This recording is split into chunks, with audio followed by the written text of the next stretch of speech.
देख रहे हैं जी न्यूज और मैं हूं आपके साथ अनुपमा झा। शुरुआत करते हैं बड़ी खबर के साथ। सैफ अली खान पर जो हमला हुआ था उससे जुड़ी हुई बड़ी खबर आपको बता दें। आरोपी का नया सीसीटीवी फुटेज सामने आया है। काला बैग लेकर आरोपी जाता हुआ दिखाई दे रहा है। सैफ अली खान के घर काला बैग लेकर ही आरोपी गया था। सबसे पहले जी न्यूज पर आपको वो सीसीटीवी फुटेज दिखाएंगे जहां पर आरोपी एक काला बैग ले जाता हुआ दिखाई दे रहा है। देखिए, आपको ये जानकारी दे दें, जो पहले दो सीसीटीवी फुटेज आए थे उसमें साफ तौर पर आरोपी के कंधे पर एक काला बैग था। हालांकि जाते वक्त उसके मुंह पर गमछा बंधा हुआ था, आते वक्त भी काला बैग था लेकिन गमछा उसके कंधे पर था। अब ये नया सीसीटीवी फुटेज देखिए, आपको ये जरूर लग रहा होगा कि दोनों में जो है अलग आदमी है, लेकिन हम आपको बता दें कि पुलिस ने इस बात की जानकारी दी कि सबसे पहले आरोपी ने निकलकर अपना हुलिया बदला, अपने कपड़े बदले और कपड़े की वजह से ही देखिए नीली शर्ट में जो आपको नीली टी शर्ट में जो शख्स नजर आ रहा है, अब आपको ये बता रहे कैसे ये हमलावर भागा है। देखिए, सैफ पर उसने हमला किया और हमले के बाद सड़क के रास्ते वो निकला। थोड़ी दूर पर उसने ऑटो पकड़ा है, जो जानकारी प्रशासन की तरफ से पुलिस की तरफ से दी गई है। हालांकि अब आप ये समझने की कोशिश कीजिए, हम आपको दोनों सीसीटीवी फुटेज भी दिखाएंगे ताकि आप बहुत आसानी से समझ सके और बहुत अच्छे से ये शख्स जानता था। अब ये देखिए, ये दो तस्वीर हम आपको दिखा रहे हैं। हमले के वक्त काले रंग की शख्स ने टी शर्ट पहनी हुई है और हमले के बाद नीले रंग की टी शर्ट पहनी हुई है। उसने अपने कपड़े बदले थे जिससे कि वो पकड़ा ना जा सके। हमले के वक्त सीसीटीवी में वो काले रंग की टी शर्ट में दिखाई दिया, जबकि हमले के 5 घंटे बाद वो नीली टी शर्ट में नजर आ रहा है। हमले के वक्त उसके गले में गमछा था, जो आप पहली तस्वीर में देख पा रहे हैं, जो कि बाद में उतार दिया गया ताकि लोग उसे देख ना पाए, उससे समझ ना पाए, क्योंकि जैसे ही हमला हुआ उसके तुरंत बाद ये सीसीटीवी फुटेज सामने आया। पुलिस प्रशासन ने जगह जगह इस शख्स के पोस्टर लगाए ताकि लोग इसको जान सके। लेकिन आप ये समझिए, बांद्रा से लेकर दादर तक यह हमलावर भागता रहा। 48 घंटे से ज्यादा का वक्त बीत चुका है, लेकिन हमलावर के बारे में कोई जानकारी नहीं है कि आखिर हमलावर कहां पर है।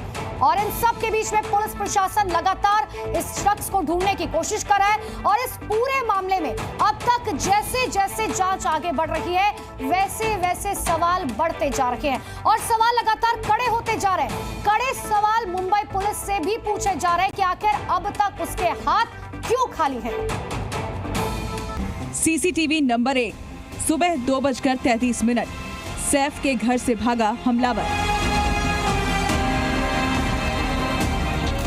सीसीटीवी नंबर 2, सुबह 7:06। बांद्रा पर सड़क पर चलते दिखा।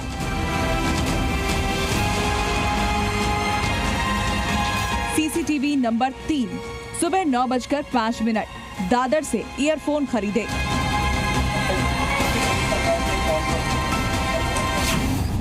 इन 3 तस्वीरों में दिख रहा है कि कैसे हमलावर पहले सैफ के घर से भागा और फिर कपड़े बदले और बांद्रा से दादर तक का सफर उसने तय किया। मामले में एक के बाद एक नए सीसीटीवी फुटेज तो सामने आ रहे हैं, लेकिन सच सामने नहीं आ रहा।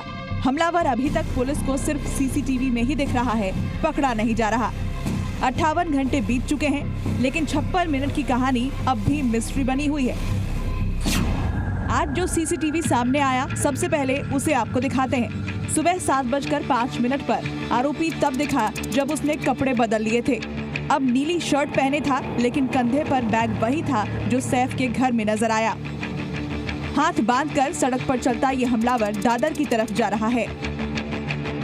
वहीं इसके बाद वो दादर में नजर आया, जो कि बांद्रा से करीब 35 किलोमीटर दूर है। पुलिस को शक है कि लोकल से वो दादर पहुंचा, जहां हमलावर ने एक दुकान में सुबह 9:05 पर ईयरफोन खरीदे।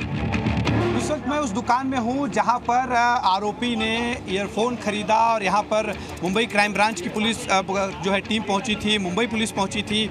हसन, आपसे जानना चाहूँगा कि क्या हुआ था उस दिन जो है यहाँ पर जब आरोपी आया, क्या कुछ जो है आपसे बातचीत की, क्या उसने आपसे बातचीत नहीं, खाली उसने मुझसे ईयरफोन ही मांगा तो मैंने उनको ईयरफोन ही दिया। वो आया सुबह में मॉर्निंग के टाइम पे, तो ईयरफोन लिया उन्होंने 50 वाला, फिर मैंने उनको 50 रुपये ईयरफोन दे दिया। उन्होंने मुझे 100 रुपीज़ दिया, तो मैंने उनको 50 रुपीज़ वापस दे दिया। इतनी सी बात है। आप कुछ उसने बोला, कुछ पूछा? ऐसा कुछ भी नहीं, कोई बात नहीं था हम लोग के बीच में। उसने ईयरफोन कस्टमर आता है, क्या बोले कवर दिखाओ, तो हम लोग कवर ही दिखाएंगे, बाकी फिर उससे बात नहीं करते हम लोग। किस दिशा में गया इसके बाद? इतना मालूम नहीं। किस दिशा में गया? हाँ? किस दिशा में गया? यहाँ पे तो उसने एयरफोन लिया। हाँ, तो इसके बाद यहाँ से एयरफोन लेके चला गया वो। कितना बज रहा था उस वक्त? 9 बजे के टाइम का बात है। 9, 5, 9 तक ऐसे ही रहेगा। उसके बाद हमलावर ऐसी कौन सी जगह चला गया जो कि पुलिस के हत्थे नहीं चढ़ पा रहा, ये अब तक एक अनसुलझी पहेली है। पुलिस की 20 टीमें उसे ढूंढ रही हैं, लेकिन अब तक कोई बड़ी सफलता नहीं मिल पाई है। यही वजह है कि पुलिस की जांच पर अब सवाल उठने लगे हैं। पुलिस ने एक संदिग्ध को हिरासत में लिया, लेकिन पूछताछ के बाद पता चला कि उसका इस मामले से कोई लेना देना नहीं है। पुलिस ने सीसीटीवी फुटेज के आधार पर संदिग्ध के चेहरे से मिलती जुलती शारीरिक बनावट वाले एक संदिग्ध को हिरासत में लिया था। दावा किया गया था कि वही शख्स हो सकता है जो सैफ अली खान की बिल्डिंग में दाखिल हुआ और 56 मिनट बाद वहां से भाग गया। लेकिन जब उससे गहन पूछताछ की गई तो साफ हो गया कि उसका इस केस से कोई लेना देना नहीं है। वहीं सबके बीच आज उस ऑटो ड्राइवर से भी पूछताछ की गई, जिसके ऑटो में बैठकर सैफ अस्पताल पहुंचे थे। ऑटो ड्राइवर ने जी न्यूज से बातचीत में भी खुलासा किया कि कैसे सैफ खून से लथपथ उनके ऑटो में सवार हुए थे। आपको कब पता चला कि सैफ अली खान जो है आपकी गाड़ी में बैठे हैं और आप उन्हें अस्पताल लेके जा रहे हैं? जब वो उतरे तब वो खुद अपना इंट्रोडक्शन दिए कि मैं सैफ अली खान हूँ, स्टाफ को बुलाया जाए, डॉक्टरों को।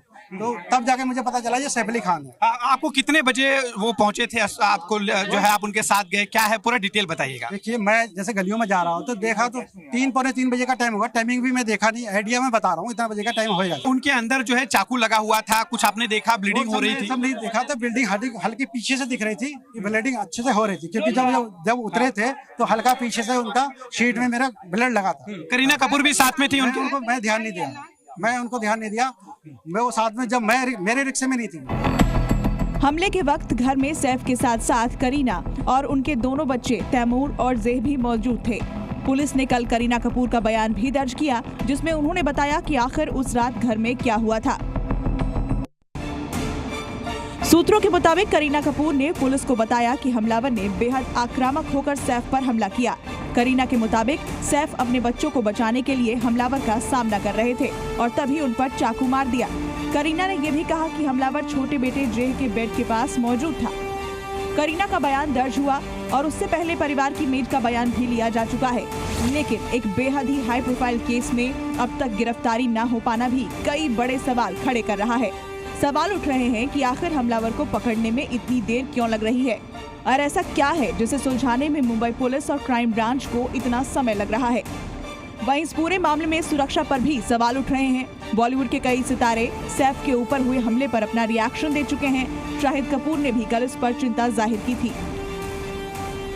वो बहुत ही सैड इंसिडेंट है एंड हम सब कंसर्न्ड हैं, हम सब फ्रेटर्निटी से बहुत कंसर्न्ड हैं। Saif's health is better and we hope that he is feeling better. और आई थिंक हम सब बहुत ही शॉक थे जो हुआ उसके साथ। वहीं इस मामले में डिप्टी सीएम ने भी कहा है कि जांच लगातार जारी है। पुलिस ने अब तक 25 से 30 सीसीटीवी फुटेज खंगाले हैं और एक एक कर कड़ी जोड़ने में लगी है। लेकिन सैफ की बिल्डिंग में 56 मिनट की मिस्ट्री को लेकर कोई ठोस जवाब अब तक सामने नहीं आया है। अश्विन पांडे, जी मीडिया, मुंबई।